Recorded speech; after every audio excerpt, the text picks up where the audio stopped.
Hello, everybody. It's Jason and Justin here with another Three Geeks conversation. We have with us the legendary director of the Attack of the Killer Tomatoes franchise, John De Bello. How are you doing today? I am great. How are you? I am doing good. So it was one of my friend's birthdays a few weeks back, and I was like, if I could interview one person, who would you like me to interview? And your name was came out faster than I got the question asked.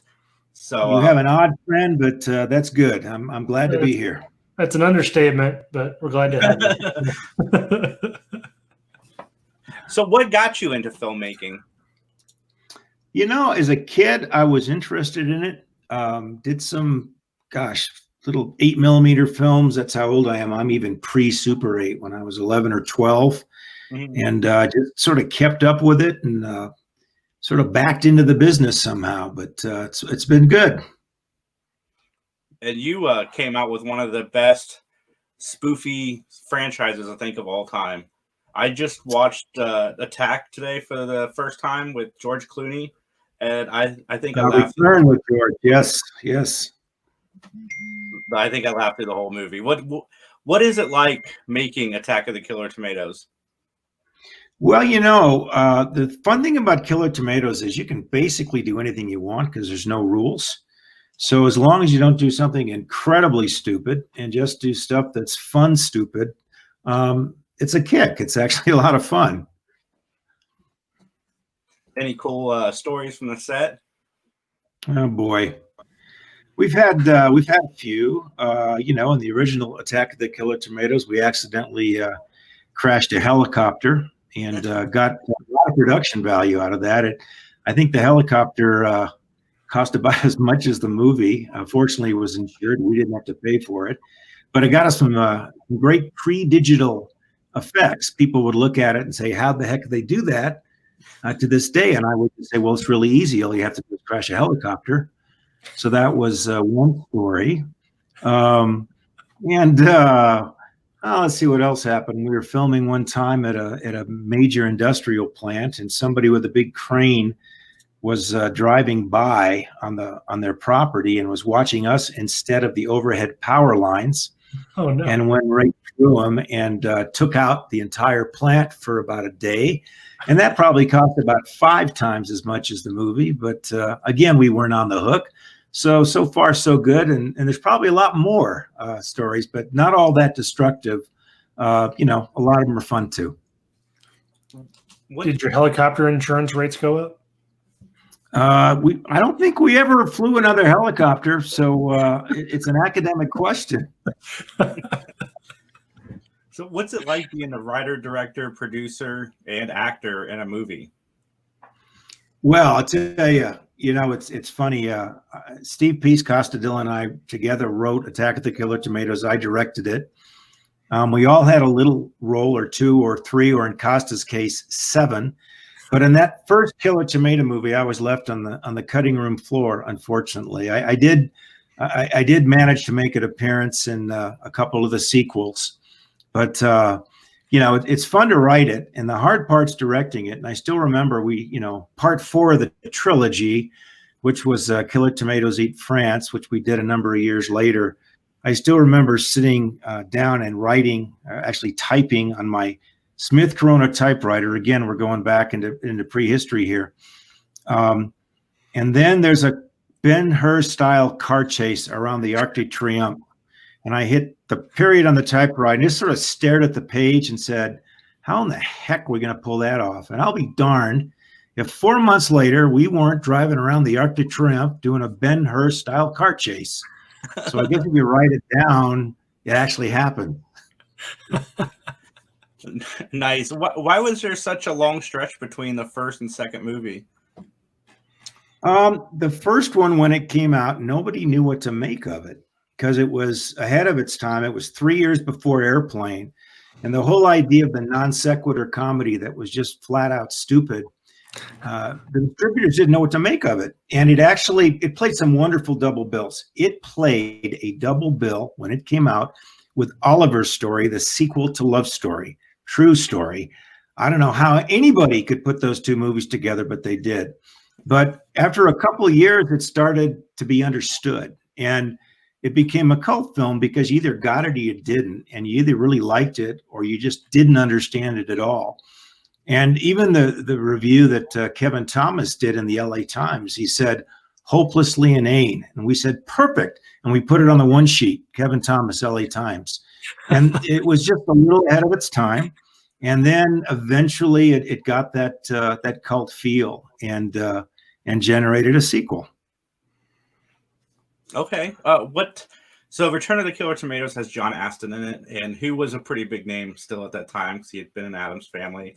And then you got a very unknown George Clooney. Like, what was it like working with John Astin?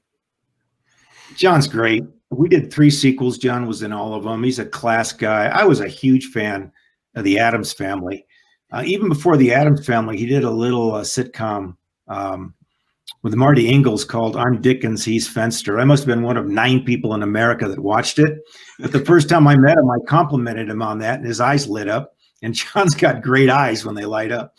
And I always love the Addams Family. And he just is a wonderful guy and a great scenery chewer. And we just said, have some fun with this thing, you know?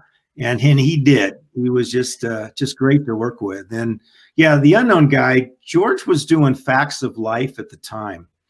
Okay. And, a successful TV show, but hadn't done any movies yet. So he was great to work with and very creative and just a good guy. And props to George Clooney, because of all the actors I've worked with on the set ever since, and there's been a lot of them, he's the one guy that said, can I help move the equipment? Can I help carry some of the C-stands? Mm-hmm. And that's before George Clooney was George Clooney. So just a real class act of a guy. And I have to tell you this quick little story. You'll get a kick out of it. You know, years later when he did his first Hollywood picture, From Dusk Till Dawn, I'm on the West Coast. I turned on the TV in the morning, and it was like the CBS morning show with Charles Gibson or somebody saying, you know, and our next guest is going to be George Clooney. And I instantly thought, wow, you know, it's like 4:30 in the morning on the West Coast where he's taping this, you know, it was pre-recorded live on the East Coast. And he's obviously there ready for this big moment. And Gibson continues, George Clooney, star of Return of the Killer Tomatoes, will be right back. I'm thinking, oh, God. And he comes back and he goes, we got George Clooney here with us. Hey, George, what's it like to star in a Killer Tomato movie? So, you know, and here he is trying to promote his first big Hollywood pick. And I said, well, once you're in a Killer Tomato movie, you don't shake it. It's part of your life, for better or for worse. Get some ketchup on your shirt, for sure. That's absolutely great. I remember the early 90s was tomato fever. There's video games, cartoons, 2 more sequels. Yeah. No, it was funny. Yeah, we did the animated series actually did very well in its time slot. It was #1 rated. And then it got kicked aside by Teenage Mutant Ninja Turtles, just like everybody else in America. But it had a good run. And yeah, it was funny. We had like 100 merchandising deals. And, you know, for a cult movie, it was sort of a strange experience, but it was a lot of fun. And I remember I was shooting some TV commercials up in Sacramento, and we were shooting at an elementary school, and somebody let the word out that the director of Killer Tomatoes was here. And that's right when the cartoon series was hot. And I was inundated by 3rd graders wanting an autograph. And it was like weird because it was 13 years after the movie. So it was a whole second generation. So today, people who remember it either remember the film when it came out or remembered the cartoon show. So with so many sequels, is it hard to keep catching the same magic? You know what I mean? Like, is it like, oh, this was such a cool thing to do? Like, is it hard to keep doing that over and over again? Does it add more stress when you're on sequel 4 or 5, or you know what I mean? You know what? That's a good question. And you know what's weird? First of all, it never got boring to me because I didn't want to make the same movie twice. And with Killer Tomatoes, you can do anything you want. So we sort of just use it as a jumping off point.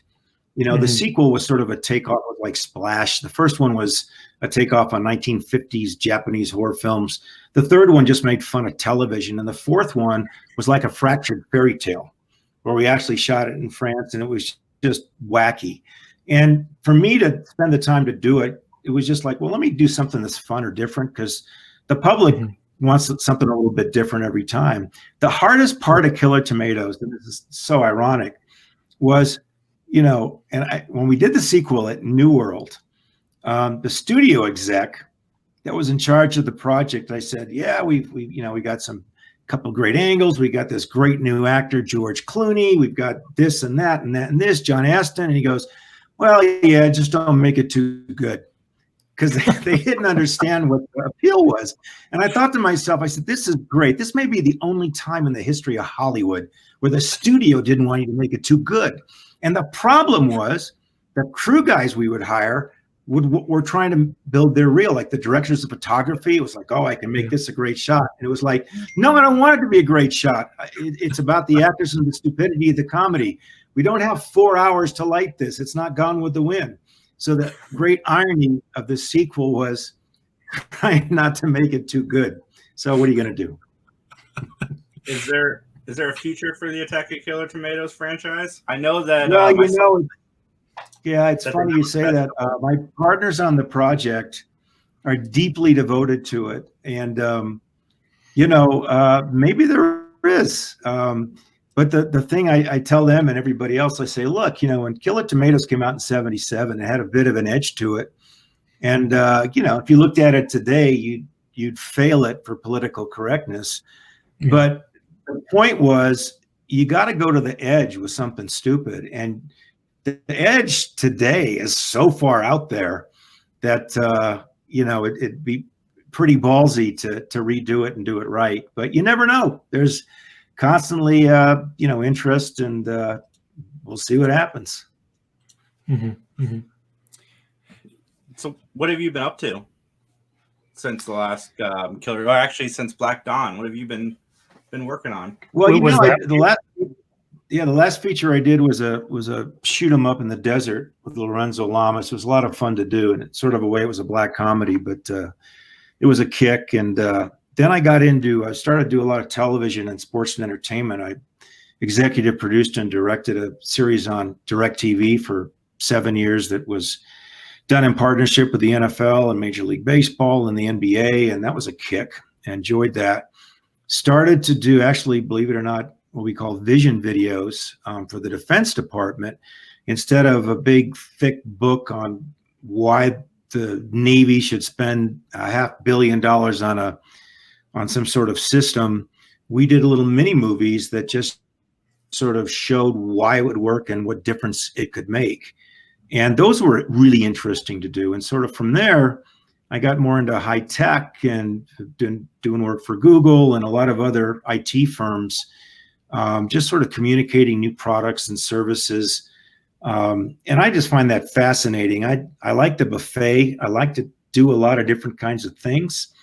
And right now, my company's actually producing the event that's going to essentially celebrate and open the new National World War I Memorial in Washington, D.C. on December 11th. So again, totally different. Gary Sinise has been involved in that. Really, just a great guy. So it's been a wide range. And I just get a kick out of storytelling. And if I can tell something that's different every time, it just keeps me going. Is there something you liked better, like producing, directing, any of the other functions you've done in the movie? That's a good question. I'll give you my stock answer.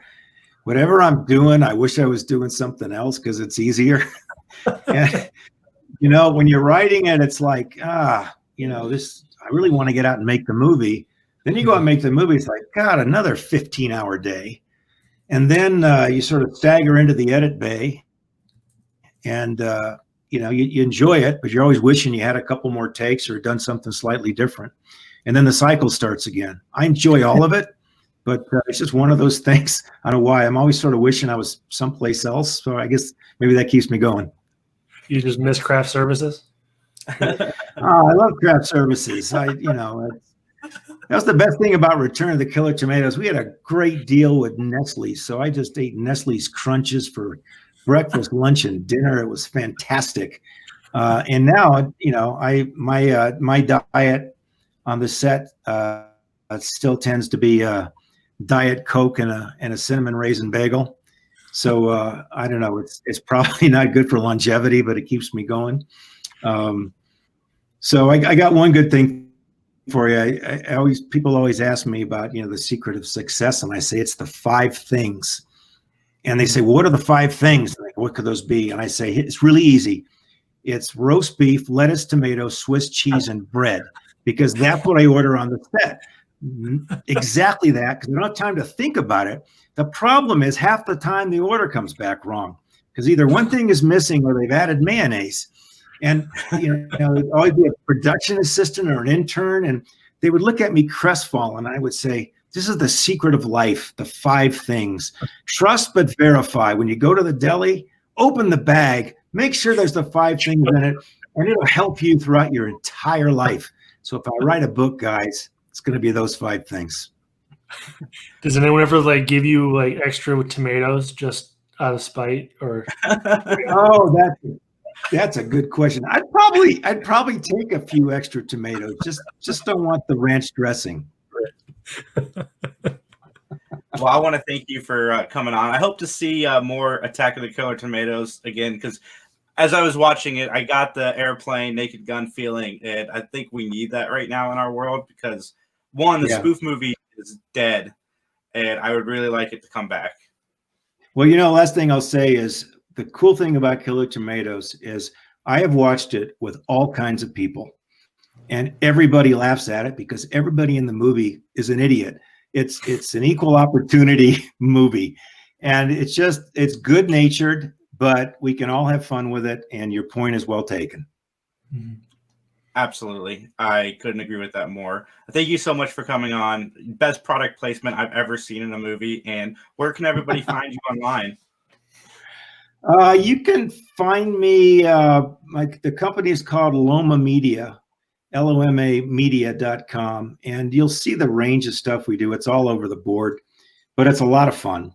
And that's pretty much my online presence, but really appreciate you having me on. I appreciate you coming on. Thank you so much. Absolutely. Justin, myself, everybody have a great day. Thanks, you too.